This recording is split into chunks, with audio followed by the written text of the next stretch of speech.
Bonsoir, bonsoir tout le monde, bienvenue sur ce live du mercredi 1er mars 2023, premier jour du mois. Et oui, on est effectivement le 1er mars, je m'étais même pas rendu compte que c'est aussi l'anniversaire de Zerator, que je lui ai souhaité, et je me suis dit mais attends, c'est vrai que le 1er mars c'est aussi l'anniversaire de l'autre chose, l'anniversaire ça fait 11 ans. Le premier épisode de What the Cat est sorti aujourd'hui. Insane. Mais du coup les 6e que j'ai vu ce matin sont nés en même temps que What the Cat, tout à fait. Et voilà, tout à fait, c'est What the Cat rentre en 6e. C'est ça. T'avais quel âge il y a 11 ans? J'avais 22 ans. Ça nous rajeunit pas exactement. Hein. C'est streamer sur Twitch quand t'as plus de 30 ans, c'est des coups de vieux tous les jours. Hein. Tout le monde te rappelle tout le temps que t'es vieux, machin, tout ça. Donc en vrai, je suis passé outre ça.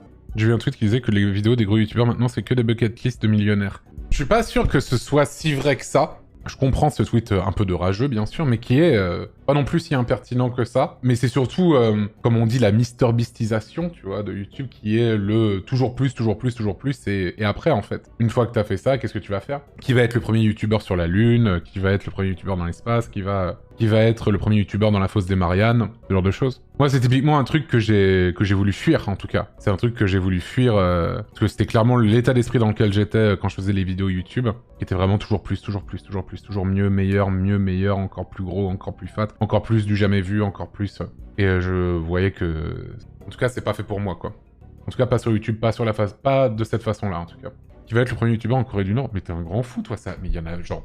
Il y a eu plus de YouTubeurs en Corée du Nord qu'il y a de Coréens du Nord. Ne serait-ce qu'en France, il y a eu le roi des rats, par exemple. Et à l'international, je te raconte pas. Est-ce qu'il y a pas une partie de Twitch qui est comme ça aussi? Ah si, il y a des gens qui veulent être comme ça et tout, mais je pense que... Je souhaite en tout cas qu'ils trouvent en tout cas un bon équilibre entre ce qu'ils font, qui sont des trucs énormes, et leur santé, tu vois. Au bout d'un moment, ça peut te bouffer. Moi, c'était le cas en tout cas. Après, j'ai l'impression qu'il y a plus des gens qui sont faits pour ça que moi. Moi, j'ai l'impression que j'étais pas fait pour ça, surtout en fait.